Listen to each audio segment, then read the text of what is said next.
Hi, I'm Arkush along with Kevin Fishbain reporting live from Halas Hall for ChicagoFootball.com.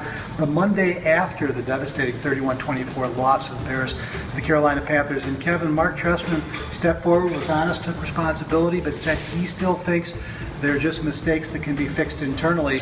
It's hard not to point out to him that the meter's running. After 5 weeks on this team, when are these veteran players going to fix these mistakes? Yeah, you do not expect them on offense. I mean, this is what we talked about all offseason. What's next step for this amazing offense that was second in the league in scoring?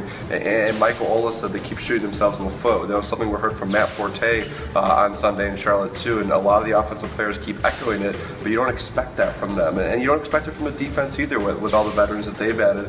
And if you want to be a playoff team, you don't lose games like that, like the way they did to Carolina. Well, the other huge puzzle is where has Brandon Marshall gone? You know, Mark Trestman said, hey, we targeted him early.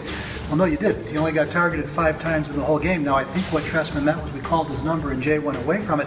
Why is Jay Cutler going away from his favorite target if, in fact, they're calling his number? Yeah, it's a great question. And I think when we watch the tape, we might see the way Carolina was playing Brandon Marshall, and maybe that factored into it. But it was interesting to see Mark Trestman for the second week in a row admit they have to do a better job. They know Brandon Marshall is the best wide receiver on this team. No disrespect to Alshon Jeffrey, who's tremendous in his own right, but Marshall is the star of this team, and he needs to have bigger games. Everyone in the organization knows that. They have to keep him involved and keep him happy too. And what's so puzzling is a number of times on that tape, I saw them put him in a slot and get a man on a linebacker, and yet he still wasn't the choice of Cutler. Look at the defense, played better against the run. You can't ignore it. It was the 4th and 5th string running backs for the Carolina Panthers. Defense played well enough to win, but still, Kevin, they could have made a couple plays too.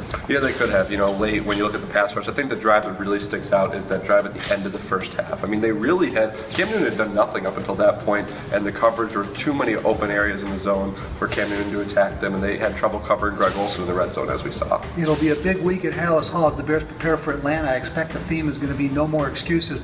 We'll have it all for you right here 24/7 at ChicagoFootball.com.